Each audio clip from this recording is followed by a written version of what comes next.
الدموع سبيل مريح تنهدى يا صاحب. اسی طریقے سے نماز کا معاملہ جو ہے وہ پہلے کیوں نہیں آیا؟ نماز کا بعد میں آ رہا ہے. آت المال علی حبہ ذوی القربى والیتامى والمساکین وابن السبیل والسائلین وفی الرقاب. کتنا دور لے گئے. واقام الصلاۃ وآتى الزکاۃ. یہ ہے ترتیب کے اعتبار سے جو میں نے عرض کیا تھا. یہاں عنوان کیا ہے؟ یہاں نیکی کی حقیقت عنوان ہے. اس کی روح ایمان ہے اور اس کا ظاہر اس میں سب سے پہلے انسانی ہمدردی، اور اس ہمدردی کی بنا پر وہ مال جو بہت محبوب ہے خرچ کرنا. درد دل کے واسطے پیدا کیا انسان کو، ورنہ طاعت کے لیے کچھ کم نہ تھے کروبیاں. اگر یہ نہیں ہے تو کچھ نہیں. حضور نے فرمایا من یحرم الرفق فقد حرم الخیر کلہ. جو شخص دل کی نرمی سے محروم ہو گیا وہ کل کے کل خیر سے محروم ہو گیا. کسی کو دکھ میں دیکھو اور اس پوزیشن میں ہو کہ تم اس کا کوئی مداوع کر سکو اور نہ کرو، پھر تم چاہے مفسر ہو، محدث ہو، نیک نہیں ہو. تم عابد ہو سکتے ہو، زاہد ہو سکتے ہو، تم مفسر ہو سکتے ہو، محدث، نیک نہیں ہو سکتے. من یحرم الرفق، رفق کہتے ہیں نرمی. رفیق ہمارا ساتھی، دم ساز. ظاہر بات ہے آپ کو دکھ ہوگا، آپ کے رفیق جو ہے اس کے اپنے دل میں محسوس کرے گا آپ کے درد. ہم درد کسے کہتے ہیں؟ ہم درد، ان کا درد مشترک ہے. ہم عصر، ایک زمانے کے لوگ، ہم جماعت، ایک جماعت میں پڑھنے والے. ہم درد، خنجر چلے کسی پہ تڑپتے ہیں ہم امیر، سارے جہاں کا درد ہماری جگر میں ہے. اگر یہ رفق نہیں ہے، اگر یہ ہمدردی نہیں ہے، اگر کسی کو دکھ میں دیکھ کر آپ تڑپ نہیں اٹھتے، اگر اس کی مدد کرنے پر قادر ہو اور نہیں کرتے تو کل خیر سے محروم ہے. پڑھے جاؤ نمازیں اور تہجدیں، کچھ حاصل نہیں ہو. اس پر جو آخری آیت قرآن کی ہے، لن تنالوا البر حتى تنفقوا مما تحبون، اس سے زیادہ کیٹیگوریکل سٹیٹمنٹ اور کیا چاہیے. لن کے ساتھ جو نفی ہوتی ہے فعل مضارع میں، انتہائی مؤکد. ہرگز نہیں پہنچ سکتے نیکی کے مقام کو جب تک کہ خرچ نہ کرو ان میں سے جو چیزیں تمہیں پسند ہیں. قمیض پھٹ گئی ہے، بوسیدہ دے دو کسی کو، یہ نہیں ہے خیرات و صدقات، بلکہ جو تمہیں محبوب ہو.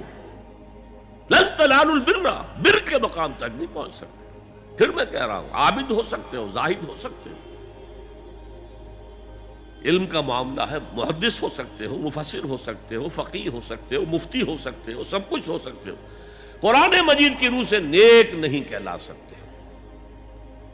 وآت المال علی حبہ، اب اس میں جو ترتیب میں نے کہا تھا، الاقرب فالاقرب، الاقرب فالاقرب، سب سے پہلے ذوی القربیٰ. اور اس میں اکثر و بیشتر ہم سے کوتاہی ہوتی ہے. دور دراز کے لوگوں کے ساتھ نیکی ہو رہی ہے. سگے بھائی کی بیوہ اور یتیم بچے جو ہیں وہ محروم ہیں، انہوں نے اس وقت یہ کر دیا تھا، یہ کر دیا تھا. ظاہر بات ہے کہ رشتہ داروں سے تو شکایتیں ہوتی ہیں. یہ تو ہمیشہ ہمارے مخالف رہے جی، ان کی ہم کیسے مدد کریں. اگر تو اللہ کے لیے دینا ہے تو پہلا حق ان کا. من احب للہ وابغض للہ واعطى للہ ومنع للہ، اللہ کے لیے دیا ہے اگر تو اپنے اس نفس کے جو انتقام کا جذبہ ہے اس کو کچلو، اور جس کا سب سے پہلا حق ہے اس کو پہنچاؤ. حق بحقدار رسید. ذوی القربى والیتامى، جو بے سہارا رہ گئے، باپ کا سایہ نہ رہا. والمساکین، مساکین کسے کہتے ہیں؟ مسکنت کہتے ہیں کم ہمتی. آپ کو معلوم ہے آج کل ایک مرض کہلاتا ہے نیورستھینیا. آدمی دیکھنے میں ہٹا کٹا ہے، صحت مند ہے، لیکن اندر سے اس کی کوئی ہمت ایسے جواب دے گئی ہے کچھ کر ہی نہیں سکتا. وہ ہے مسکین. اسی لیے جو فرمایا گیا یہودیوں کے لیے ضربت علیہم الذلۃ والمسکنہ، ذلت کے معنی بھی کمزوری اور مسکنت کم ہمت، ہمت ختم ہو گئی. تو جو اپنے پاؤں پر نہیں کھڑا رہ سکتا اس وجہ سے کہ اس میں وہ ہمت کم ہو گئی ہے، وہ بھی مستحق ہے. وابن السبیل اور مسافر. پرانے زمانے میں آپ کو معلوم ہے نہ سرائیں تھیں، نہ کچھ اور تھا، نہ ہوٹل تھے. پھر اگر کہیں راستے میں چوری ہو گئی، ڈاکہ پڑ گیا، تو آدمی جو ہے گھر میں خود ہے، کفیل ہے، اچھا ہے. اس وقت کی حالت ایسی ہو گئی. ہمارے ہاں بیگرز نے اسی کو ایک بہت بڑا بہانہ بنایا ہوا، جی میں آیا تھا وہاں سے اور یہاں سے اور میری جیب کٹ گئی، سب کچھ چلا گیا، اب مجھے واپس جانے کے لیے کرایہ چاہیے. اکثر و بیشتر جھوٹے کیسز ہوتے ہیں. اگر آپ کسی کو پکڑ لیں اور ساتھ لے کر کہیں تحقیق کراؤ تو وہ بھاگ جائے گا، پھر نہیں آئے گا اس مسجد میں. لیکن یہ کہ ابن السبیل یہ بھی ایک کھاتا ہے. والسائلین، یہ ذرا تفصیل طلب معاملہ ہے. اسلام کی تعلیم بڑی متوازن ہے. ایک طرف سوال کی مذمت ہے، مت اپنا دستے سوال دراز کرو کسی کے سامنے. جو شخص ہاتھ پھیلاتا ہے مانگنے کے لیے، وہ اپنی عزت نفس کو ہتھیلی پر رکھ کر آپ کے سامنے پیش کر رہا ہے، اور آپ ٹھوکر مار دیتے ہیں اس کی عزت نفس کو. مانگو اللہ سے. اللہ کسی کے دل میں ڈالے تمہاری ضرورت پوری کر سکتا ہے، بغیر اس کے کہ تم کسی کے سامنے دستے سوال دراز کرو. تو سخت مذمت ہے. اور خاص طور پر بیگری جو ایک انسٹیٹیوشن بن گیا ہے، ایک پیشہ بن گیا ہے، وہ تو اسلام کی تعلیمات کے منافی ہے. اور جس طرح کی ہم خیرات بانٹتے ہیں، 5 روپے کا نوٹ دے رہے ہیں مانگنے والوں کو مسجدوں کے باہر، سمجھ رہے ہیں ہم نے حاتم طائی کی خبر کو لات مار دی، حالانکہ حقیقت میں آپ انسٹیٹیوشن آف بیگری کو سپورٹ کر رہے ہیں. کسی ایک کو لے لو، آؤ چلو مجھے اپنا گھر دکھاؤ، مجھے بتاؤ تم واقعی اس قابل ہو یا نہیں ہو، اور پھر اس کی مدد کریں، لمسم کریں. پھر وہ 5 روپے نہیں ایسی دیں کہ وہ کچھ اپنے پاؤں پر کھڑا ہو سکے. میں نے 1 روپیہ نہیں کہا آج کہ 1 روپیہ تو اب کوئی شے نہیں رہی، لیکن یہ کہ 5 روپے کا نوٹ بھی آپ نے تقسیم کرنے شروع کر دیے، یہ کیا ہے؟ والسائلین وفی الرقاب. لیکن دوسری طرف سائل کو جھڑکنا نہیں ہے. اما السائل فلا تنہر، جھڑکو نہیں. اچھا بھائی نہیں، معاف کرو، میرے پاس اس وقت آپ کی مدد کے لیے کچھ نہیں ہے، میں کچھ نہیں کر سکتا. تو ان دونوں کے درمیان اصل میں معاملہ ہونا چاہیے. بلکہ یہاں تک بھی فرمایا سائل کو ضرور دو، چاہے وہ گھوڑے پر سوار ہو کر تمہارے دروازے پہ آیا. کیا پتا اس کی واقعی الجھن کیا ہے. تو سوال کی مذمت اور سائل کو جھڑکنے کی ممانعت.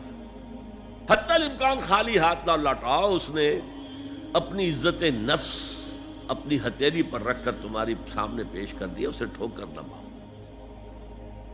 لیکن جیسا کہ میں نے عرض کیا، یہ انسٹیٹیوشن آف بیگری جو ہے یہ ایک علیحدہ شے ہے بالکل، اس کا اس سے کوئی تعلق نہ سمجھیے. وفی الرقاب، رقاب جمع ہے رقبہ، گردن. فک رقبۃ او اطعام فی یوم ذی مسغبۃ یتیما ذا مقربۃ او مسکینا ذا متربہ. فک رقبۃ، کسی کی گردن چھڑا دینا. اس وقت سب سے بڑی اپلیکیشن اس کی تھی غلاموں کو، کنیزوں کو اپنے پیسے سے خرید کر آزاد کر دینا. بہت بڑی نیکی، بہت بڑی نیکی.